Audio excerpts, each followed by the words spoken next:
a couple of days ago, I interviewed Zoë Birkbeck, who's a recent LAMDA graduate, an actor, and also a photographer.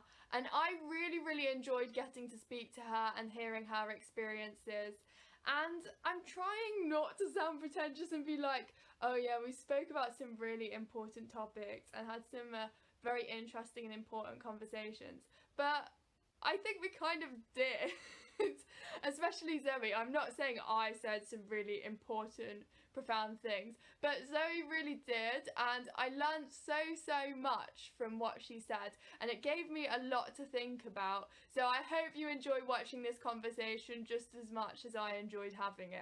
So today I'm joined by Zoe, a LAMDA graduate, and I actually came with my dad to watch the showcase. I thought it was so good. And I also watched the short films as well, which I haven't told you I watched, but I thought they were so good. They're actually better than some professional screen work I've seen. I thought they were really good.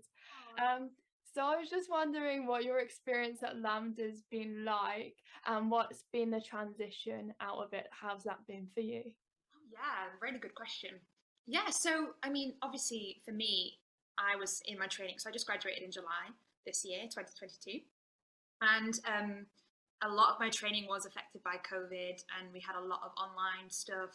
Um, and then we also had like a very big shift in the school with like in terms of staff and like the training um, for the better, but we were kind of the guinea pigs of that as well. So we felt like we'd gone through quite a lot of turbulent times while we were training.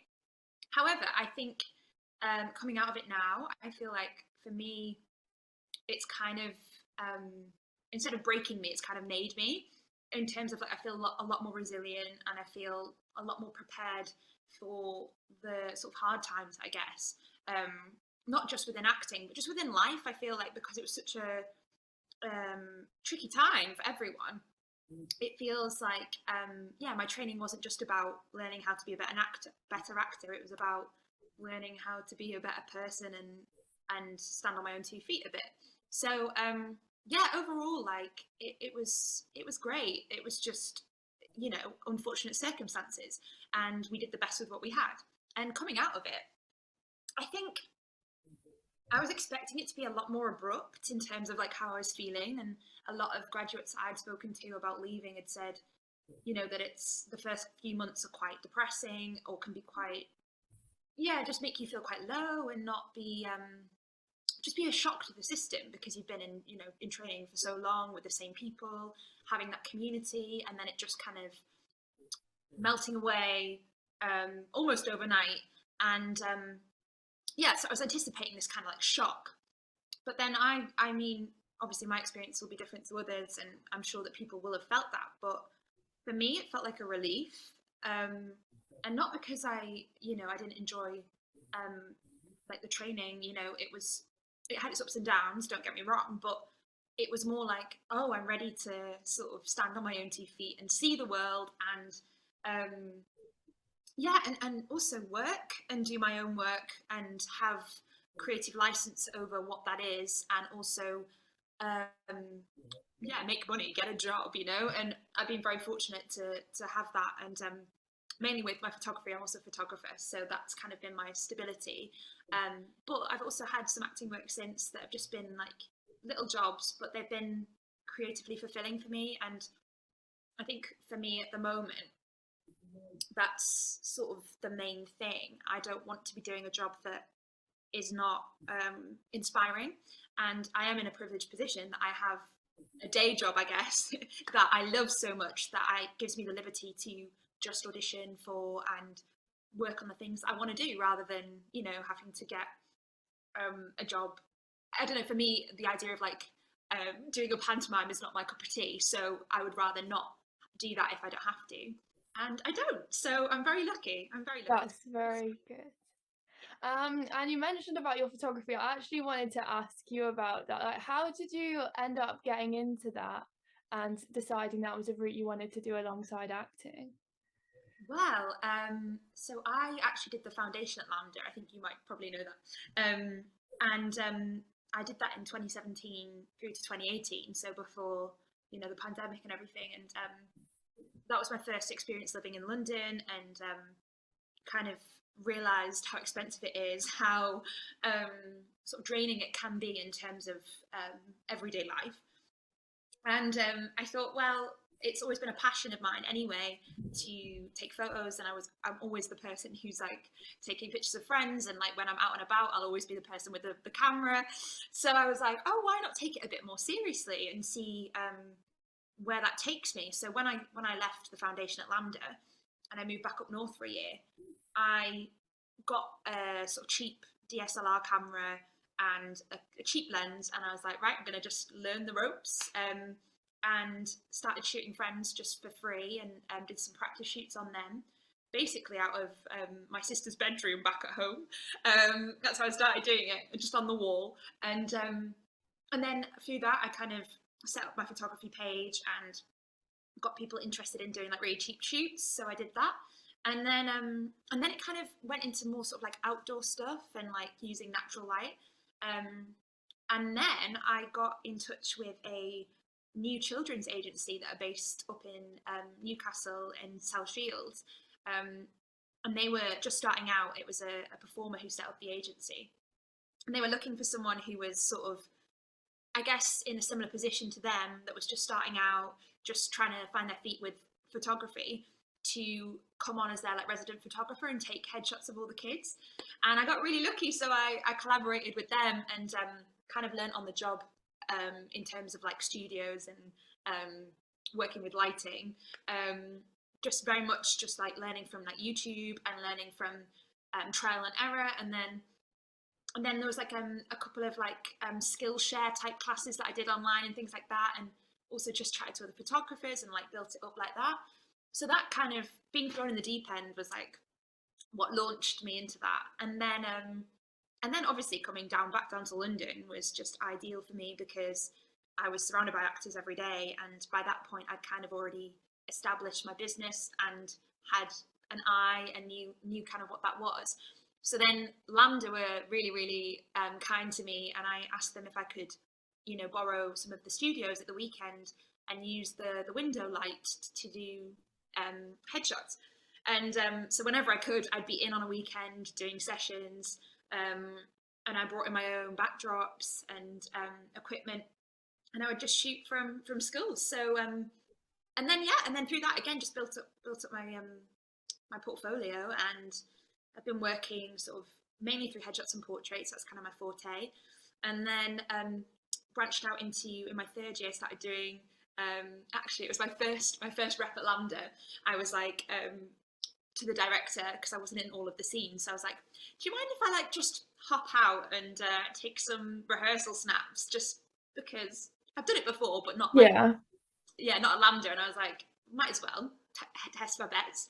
And then he was like, yeah, sure. So I got some behind the scenes snaps, then built up a bit more of that side of things, sent it off to the marketing team at LAMDA, and they were like, yeah, you can come and do them professionally. And I was like, well, great. So I'm still doing that at LAMDA now, doing the production shots and stuff. Are you?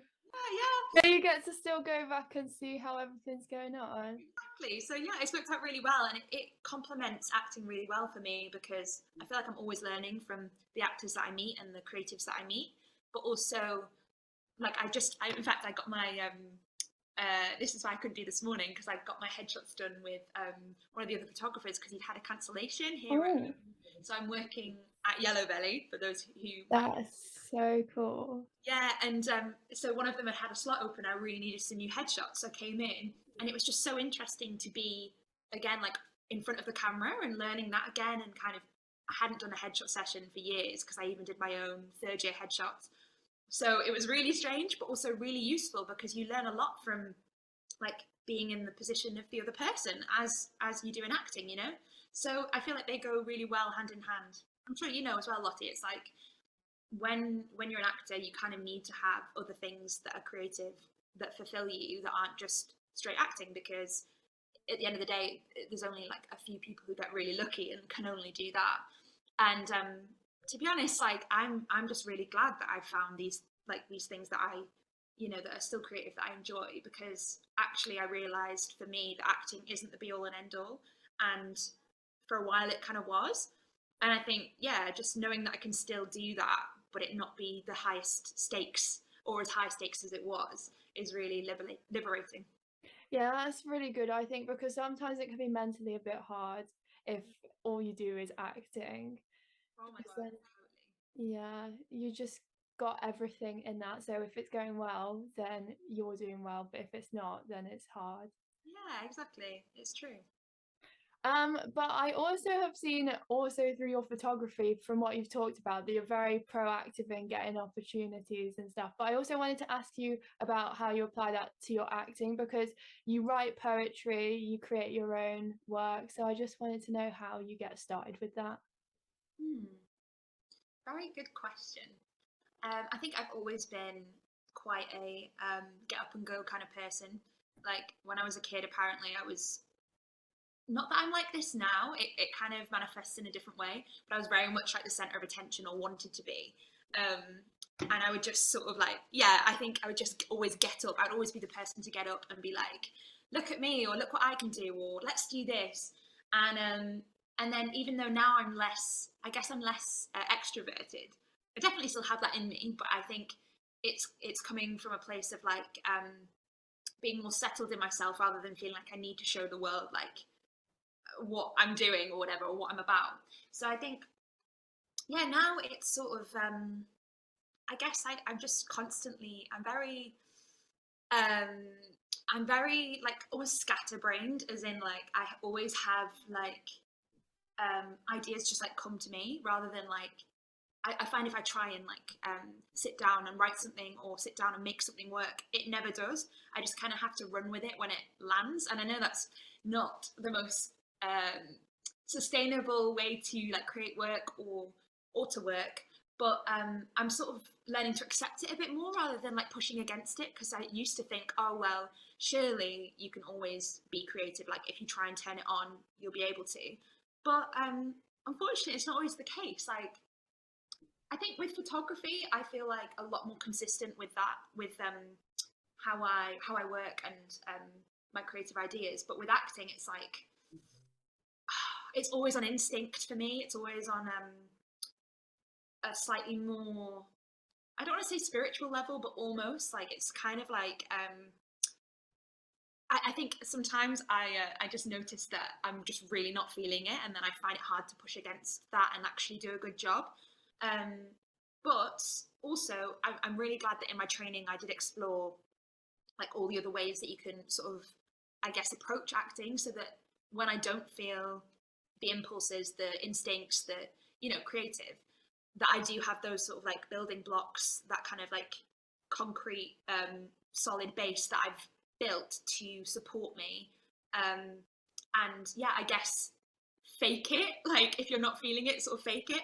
Um, I don't know if that answers your question. It's kind of quite elusive, I guess. But yeah, I think the more you can embrace the way that you work and the way that you work creatively, the better. Because for so long, I think I thought I was this writing down person who would do like big backstories and work from that place. And although that can be useful, especially if you're studying something or working on a character that's um, set in a time that you don't relate to or don't know about, obviously that's really useful to then do that and have the backstory. But if it's someone who's modern day, and you kind of relate to them and you're almost like playing quite close to yourself, I feel like the best way to approach that for me is through instinct and my own experience, and knowing that that's enough as well. You don't have to be super heady and super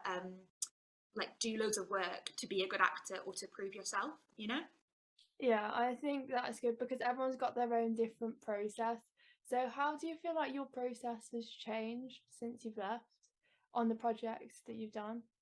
Interesting, actually. I think a big thing for me that I noticed from about a week after leaving was this like bubble just popped of being at drama school. I mean, you talk about it all the time, or we talked about it all the time, being in this LAMDA bubble, and it's kind of your family, but also family in all sense of the word. Like you love each other, but you also hate each other, and you've worked with each other so much, you know each other so well, but also don't know each other at all because like you work, I don't know, you've kind of like lived in this bubble with them, so you don't know how they sort of operate or exist without LAMDA. Almost, it's very, very strange. So when we left and when that bubble was just popped, I suddenly felt like my eyes just opened, and I think that's why I felt that kind of relief, because I was like, oh, hello, there's the world. And obviously it being so intense and being, you know, well, in first year it was sort of 9 till 9, and then as we got on, they changed the working hours so that it wasn't as intense, and you actually had a bit of home life, so you could, you know, look after yourself, which is very important. So like even though they sort of changed those, it was still very like intense, like in third year doing the shows and you know, having long hours and then finishing late and all of that adrenaline rush. It felt like you were constantly almost not present because you were always like switched on. I don't know if that makes any sense, but it's like it takes a lot of energy to sort of be in that place. Coming out of LAMDA, I realized that everything wasn't as high stakes as I thought it was. And, you know, there are bigger things happening in the world than my problems and me acting and me being rubbish or whatever it is, and all my insecurities. So then when I actually had my first acting job leaving, it was only I was very, very fortunate to have a run at 503 in Battersea in a two-hander just before I graduated.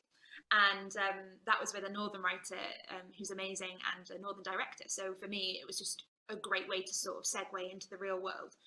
And I already noticed myself, I guess, even just from the shift from being in LAMDA, was like I just had a lot more comfort and faith in my, like, who I am and what I have to offer.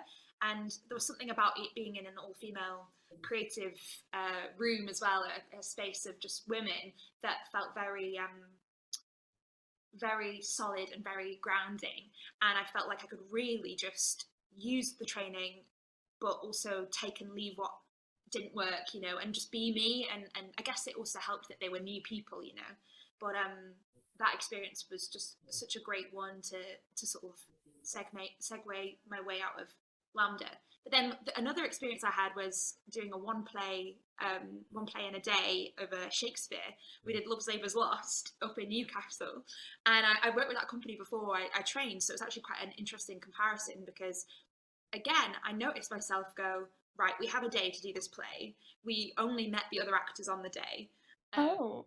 Yeah, it was very interesting, and learnt all my lines in advance and all of that, and then you just had to do it. Like, you just had to do it. Like, the director obviously would help. In front of an audience? Yeah. So we had like 6 hours rehearsal maybe, and then we just had to do it. And and it's very like it's a big adrenaline rush. But even within that, I was like, oh, I do know what I'm doing. I just need to trust it. And I think fundamentally it came down to that. Like, I think since leaving, my creative process is a lot more connected to me and trusting myself, which might sound a bit self-indulgent, but I don't mean it like that. I think I just mean a lot of my training was spent worrying and still kind of not being able to fail as much as I'd hoped I was going to be able to. And, you know, people talk about going to drama school as like, yeah, it's your chance to like meet all your people and fail and you know, and learn from that. And I was like, yes, I'm going to do that. Tried so hard to do that I couldn't, almost. And I think that's, you know, that's just how it was for me, and that's fine. And coming out is actually now my time to sort of let go of the insecurities a bit more, I think, and just trust that what I have to offer is enough. Yeah, I don't think it sounds self-indulgent. I felt the same when I left school. I feel like it feels like there's less comparison between you and other people, and you can find out who you are on your own.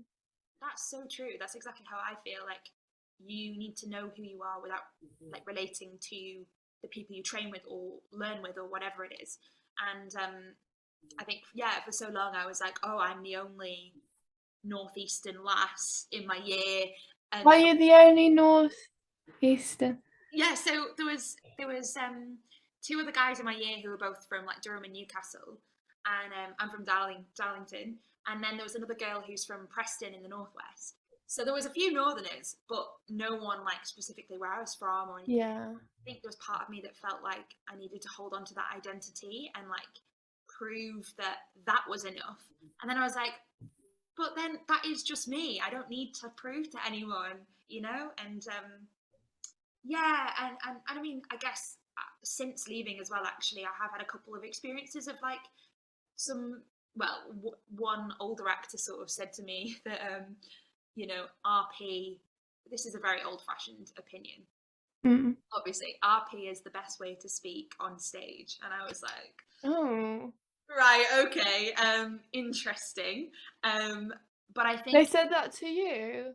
well, it was in a Q and A after a show that went. Oh. She was also a LAMDA actor. I don't want to Eh. names, but I was like, how dare you? No, it was fine. I think what she meant was that you need to make sure you can be understood on stage. But Yeah. the way she said it, I was like, oh. And I think every now and then when you hear those sort of like slight um, discriminations, um, it does make me feel like a little bit like on edge. And but then also when that happened, I think it was just interesting for the first time to be like, oh, actually, that's your problem. Like, I'm actually comfortable in my own voice. And you know what? It was so interesting. Actually, I was speaking to a friend about this earlier. She didn't know that I'd done YouTube vlogs for Yeah. drama school stuff, so I sent her one of them. It was so funny. It's because I mentioned I was talking to you, and she was like, "Oh my God, Zoe, you sound so posh," and I was like, "How interesting!" And those videos were obviously when I first moved to London as well, or like Yeah. time. And I feel like now I actually have held on to my accent more because I'm like, I'm embracing who I am rather than trying to speak in a certain way to be understood. I'm like, people can understand me like Yeah. in my own voice. Yeah. I think so because it's a lot of people in acting are quite southern. Yeah, It's yeah. quite a big thing. Like, I'm not from the south either, Yeah, yeah, yeah. and it's quite. And you get boxed into like categories, right? Or like Mm. stereotypically it's like you get cast as, the supporting character or like the maid in Shakespeare, or like if you're not RP Yeah. or whatever, or it'll even be that they don't even cast a northern actor or whoever in those roles. They'll just get somebody who's RP to do an accent, and it's like then it becomes stereotypical. And I'm like, why not Yeah. get the heart and soul? I think I'm a big believer in that now, of like, let's try and cast like people who are from those places in those characters, because why not? Like, Yeah. it's so great to be able to celebrate that, and then, if it's coming from those people, then it's more representative of like what that culture is, or where that, the heritage of the accent, or where they're from. Yeah. Yeah, because quite often the accents aren't even accurate, are they? No. But then also, oh my God, Lottie. So one of my voice teachers, Tess Dignan, name drop. She's also head of voice at the Globe. So Yeah. she's just head of voice at the Globe now. She's left LAMDA, but it was just too much. She was doing 2 full-time jobs, bless her. But I went up to her once and I was like, Tess. It was when I was having like a sort of mid-drama school crisis, and I was like, what is my accent? I don't know what it is. It code switches. I'm like generic Northern, but I'm also not. Like, I'm sometimes a bit Yorkshire. I have Geordie slang. Like, what am I doing? And she went, Zoe, just think of it like you're a bunch of flowers. And I was like, as much as that's sort of cringy, I loved that, because I was like, oh yeah, I have, like, I'm just a bunch of like different flowers. Like, that's so nice to be able to have that, and I don't need to box myself into being an accent. Yeah, that's actually I've always asked everyone that question, "Where's my accent from?" and I've never had an answer. Didn't think I'd be getting an answer today, but that's actually such a good way of looking at it. It's like, your voice is unique and you should celebrate that. Yeah, I think that's a very important point to have. So thank you. Is there anything you want to promote anywhere that people can find you? Oh, I mean, ooh, good question. I mean, if people are looking for rehearsal shots or production shots, you can find me at Zoë Birkbeck Photography on Instagram. Also, if you just search Zoë Birkbeck Photography, you can find my website and there's examples of my work. I also do like behind the scenes stuff. And then acting wise, I guess not. I mean, you can follow me on Twitter, which is just Zoë Birkbeck, and my Instagram's Zosie B. But yeah, I'm not used to doing like promotion for like myself. It's more just my photography, which is interesting. But yes. Yeah, so thank you. I'm sure there'll be lots of exciting things coming for you soon. And best of luck with it all. Thank you so much, lovely. Lovely talking to you. So all of Zoe's links will be in the description. And I just wanted to say thank you again to Zoe for taking the time to do this, because I found it so interesting and I feel actually quite lucky to have her experience on my channel, because she's got a lot of very interesting things to say and I'm sure she's going to go far in her career and in life. So thank you to Zoe, and thank you to everyone for watching. I really appreciate it. I hope it's given you as much to think about as it's given me to think about, and hopefully I'll be doing some more interviews soon. Thank you. Bye.